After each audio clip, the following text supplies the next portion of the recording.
Si se puede razonablemente dar por cierto el hecho de que un grupo de hebreos vivió en Egipto a principios del segundo milenio antes de Cristo, fue reducido a la esclavitud y finalmente liberado por un caudillo en la persona de Moisés. Él fue, además, el principal responsable de la introducción del culto a Yahvé como Dios que había obrado todos aquellos prodigios en favor de su pueblo. Aparentemente, en el reino meridional de Judá, se creía que Jehová había sido adorado siempre, desde el principio de la creación. Según la tradición norteña, su culto no fue establecido hasta su revelación a Moisés. Esta discrepancia se explica si pensamos que entre las tribus del sur era efectivamente conocido antes de que Moisés entrara en escena, ya fuera como deidad antigua de los kenitas, ya como un dios tribal árabe, mientras que en las demás regiones su introducción fue posterior, y, por tanto, atribuida únicamente a la revelación mosaica. Una vez verificada esta, Israel se consideró vinculado a Jehová en un trato peculiar de pacto, en virtud de su respuesta a su adopción. Estos nos demuestran que el pueblo hebreo tenía otros dioses antes de que Moisés introdujera al Dios de Israel Yahvé o Jehová. La alianza y la monarquía. Cuán hondamente arraigó esta certeza, lo demuestra la posición única que Jehová ocupó a partir de entonces en la nación. A medida que los dioses tribales de los primeros hebreos eran absorbidos por el Dios único de la confederación de Jehová, y que el poder y el prestigio de la deidad confederada aumentaban, poco a poco, fue asumiendo un dominio absoluto sobre la totalidad de Israel. A pesar de sus antecedentes en el desierto, retuvo la supremacía tras el asentamiento en Palestina, y la adopción de un modo de vida agrícola, sin que a ello fuera obstáculo la fuerte influencia y el atractivo de los cultos indígenas de la vegetación. Es cierto que la naturaleza y atributos de los Baales palestinos fueron transferidos a Yahvé, y a menudo el culto desarrollado en los santuarios era prácticamente el mismo que se había dedicado a su ocupante anterior, una deidad cananea. De hecho, la pugna entre ambas religiones se perpetuó hasta que Israel fue de nuevo conducido al cautiverio, esta vez en Mesopotamia a principios del siglo VI a.C. Lo demuestran muy claramente los profetas hebreos que, 2 siglos antes, denunciaban en términos inequívocos las corrupciones que prevalecían en su época y las consecuencias que inevitablemente acarrearían a la nación. De todos modos, Palestina era oficialmente la tierra de Jehová, donde Jehová constituía el centro de consolidación de una teocracia unificada religiosa y políticamente en torno a su culto y bajo su jurisdicción. El vínculo entre la nación y su Dios dependía de la observancia de la alianza y su culto, cuya primera condición era la lealtad absoluta a Jehová, y solo a él, y la obediencia a sus mandatos. Si bien es cierto que este ideal de los profetas y sus sucesores no llegó a realizarse hasta la disolución, la monarquía era inherente a la tradición anterior. Mientras que el monoteísmo ético de tipo profético es de aparición relativamente tardía, es decir, posterior a la conquista y ocupación hebreas de Palestina, y al establecimiento de un gobierno unificado del norte y el sur bajo David, Moisés había logrado asegurar la lealtad de cierto número de tribus a un solo Dios, Jehová, en calidad de deidad confederada, sin negar la existencia de otros dioses tribales. Fuera de su jurisdicción habría que esperar hasta los primeros tiempos de la monarquía, para que Jehová asumiera un dominio más amplio sobre Israel como estado teocrático unificado, y aún entonces se siguió creyendo que los dioses locales, reducidos a una posición subordinada, suplían necesidades muy urgentes respecto al control del tiempo atmosférico y otras funciones similares. En esta situación anómala, Jehová era un Dios celoso que insistía en la lealtad insobornable de su pueblo, aunque las reinas y princesas extranjeras tuvieran sus templos y cultos propios. Primera de Reyes 11, 2, 18, 19. Se llega a afirmar, en efecto, que la institución de la monarquía ha sido una afrenta a Jehová. 15, 84. Oseas 10, 9, 13, 10. Y una violación de la alianza. En este punto, sin embargo, es posible que los textos de que disponemos hayan sido falseados, dado que fueron compilados en un momento en el que la influencia del profetismo era muy fuerte. Los profetas del siglo V miraban a la monarquía con el mayor recelo, debido, como ya se ha dicho, a la estrecha vinculación que en los países circundantes unía a la realeza con los rituales de vegetación. De ahí que vieran en esta institución un desafío a la relación entre Jehová e Israel basada en la alianza que, según mantenían, había sido pactada primero con Abraham y después con Moisés. Esta relación teocrática estaba establecida con el Dios que había adoptado al pueblo hebreo, no con un rey sagrado que fuera el punto focal de la estructura social, como en Egipto, o el esposo divinizado de la diosa madre, como en Mesopotamia, y, posiblemente, también en los cultos cananeos. La necesidad de una monarquía surgió para resistir los ataques de los filisteos y los amonitas.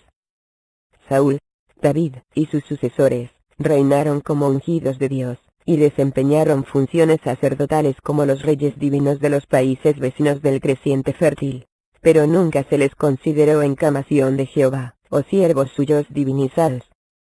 Dios estaba siempre por encima del mundo y de los procesos de la naturaleza. El propio nombre personal, Jehová, por el que se nos dice que Moisés designó a la deidad a cuyo servicio había sido llamado, sugería la idea de la trascendencia divina. La frase yo soy el que soy, Éxodo 3:14, parece aludir al ser puro, el que es, o el que hace ser, el omnipresente creador y conservador de todas las cosas, indefinible, inimaginable, la base única de toda la existencia. No es probable, desde luego, que el nombre divino llevara añadido un grado tan alto de abstracción cuando por primera vez fue aplicado al Dios de Israel, aunque semejante concepción de la deidad no era muy distinta de la que el pensamiento egipcio antiguo asociaba a Ptah. De todos modos, el monoteísmo hebreo que expresaban los profetas nacía de la creencia de que el Dios que se había revelado a los antepasados de la nación en una época de adversidad y los había llevado del desierto a la tierra prometida, reinaba sobre todas las cosas, según su voluntad y designios. Aquellos acontecimientos prodigiosos habían sucedido mucho antes de la monarquía, por lo que difícilmente podía considerarse a los reyes hebreos como mediadores entre la nación y sus dioses, como se hacía en las demás civilizaciones del antiguo Oriente Medio. Cuando al fin se concertó una alianza entre Yahvé y la casa de David, el reino del norte no vaciló en repudiar su herencia en el hijo de Jesé después de que su nieto Roboam se negara a prestar oídos a sus quejas. Primera de Reyes 12:1-16.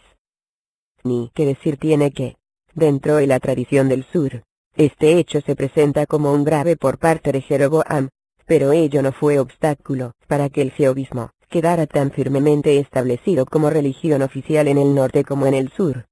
Dado que la alianza era independiente de cualquier dinastía terrena, por consiguiente, la caída de la monarquía primero en Israel con la captura de Samaria por los asirios, en 721 a.C., y después en Judá cuando los caldeos completaron el exilio en 587 a.C., tuvo escaso efecto en la vida religiosa del judaísmo.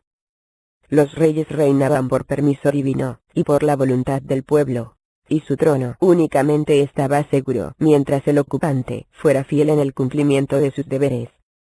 Hasta cierto punto, y como en otras monarquías antiguas, el soberano no podía hacer mal. 1. 5. 8. 11. Primera de Reyes 21. Pero su poder absoluto estaba limitado por la supremacía de la voluntad de Yahvé. Como portavoces del Señor, los videntes y los profetas reprendían a los monarcas reinantes en su nombre, pronunciaban sentencias divinas sobre ellos, y anunciaban la disolución de la monarquía como institución como consecuencia de su fracaso en el cumplimiento de los fines que le eran propios dentro del Estado teocrático. El templo. Entretanto, los reyes ofrecían sacrificios, vestían la misteriosa vestidura sacerdotal llamada efod, oficiaban en las ceremonias religiosas vinculadas a la Sagrada Arca de la Alianza, y profetizaban. Con la construcción del Templo de Jerusalén en el reinado de Salomón, se consumó la ruptura con la tradición del desierto que mantenía Jehová. Debía morar en una tienda, en un tabernáculo, y no en una casa de cedro. 2. 5. 7. 1:7. Partiendo del principio de que un gran rey debía disponer de un templo magnífico en el que rendir culto y desempeñar funciones sagradas, no se escatimaron esfuerzo ni gastos para erigir sobre el monte Sión una morada para Jehová, y su arca que fuera digna de su divina majestad, pero que reflejase igualmente la gloria de la nación y de su soberano, Salomón, a cuyo palacio iría unida, de manera muy semejante a como la gran basílica de San Pedro de Roma, la iglesia madre de la cristiandad occidental, es un apéndice del Vaticano, y se alza dentro de sus muros. El trazado del templo, obra de un arquitecto tirio, seguía el modelo de los de Egipto y Fenicia, y su construcción fue llevada a cabo sobre todo por artesanos extranjeros. Además, iba provisto y equipado de idénticos ornamentos, emblemas y decoración. No sabemos exactamente cómo se desarrollaba en el culto ni a quién iba dirigido, ya que las descripciones que del oficio divino, ya el Antiguo Testamento, están corregidas por monoteístas posteriores, que eliminaron cuantas referencias se encontraron contrarias a sus fe y práctica propias. Pero sus injurias contra los santuarios locales de otras partes del país, dispuestos de modo semejante, dejan escaso lugar a dudas de que el culto del Templo de Jerusalén presentaría un carácter general muy similar al que se practicaba en Egipto, Fenicia y Ras-Sambra en Siria. Si así fuera, como sugieren, además de la planta, los pilares, el mobiliario y la decoración, las denuncias de cultos extranjeros que hallamos en escritores más tardíos de Antiguo Testamento, significaría que en esta capilla real, donde Ahaz hizo levantar un altar asirio en 3 pisos como los sigurats acadios o sumerios. Segunda de Reyes 16. 10-15, se llevaban a cabo ritos solares egipcios, el culto a la serpiente y sacrificios cananeos, el ceremonial cósmico mesopotámico y las lamentaciones de Tamuz. En medio de este escenario politeísta, se alzaba el arca, entronizada entre los dioses de las naciones vecinas, cuyo culto, aquí como en los santuarios que Salomón construyó para uso de sus esposas extranjeras, gozaban de la protección especial del rey. El que Jehová sobreviviera como único Dios legítimo de Israel, hasta llegar a ser reconocido como único Señor del universo, constituye el logro más notable de la religión hebraica.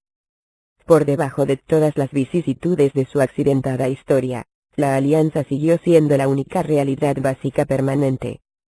La monarquía podía elevarse y caer, el legado nacional de la tierra prometida podía perderse temporalmente, pero la relación de Israel con su Dios se mantenía. Era la alianza la que confería a la estructura social y la organización religiosa esa estabilidad que la monarquía divina garantizaba en otras regiones del Oriente Medio antiguo.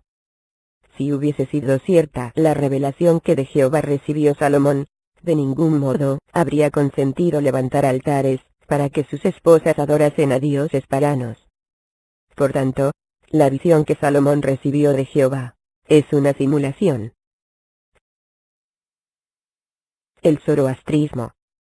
Aun siendo tan grande la obra del Buda en la India y de Confucio China, hubo de transcurrir mucho tiempo antes de que su influencia se dejara sentir sobre el pensamiento y las prácticas religiosas de Occidente. Quien primero representó la sabiduría oriental para Europa fue un profeta y sacerdote persa, Zaratustra, más conocido por la forma griega de su nombre, Zoroastro, que vivió en la parte occidental de la gran meseta que se extiende desde el valle del Indo hasta el del Tigris en Mesopotamia. Hemos visto que esta región había sido la cuna de la civilización irania desde el cuarto milenio antes de Cristo, pero hasta mediados del segundo milenio no llegaron a allá los arios, pasando unos al noroeste de la India y otros a Asia occidental. Un tercer grupo, posterior, se instalaría de manera permanente en el Irán, dando su nombre, Ayana, al país. De entre ellos, había de surgir el gran movimiento reformista iniciado por Zaratustra, probablemente hacia 650-1600 a.C., si bien algunos lo remontan a los siglos X o XI, haciéndolo contemporáneo del período védico de la India. En la India, donde, como ya explicamos, los pueblos de lengua aria practicaban un complicado politeísmo de dioses naturalistas,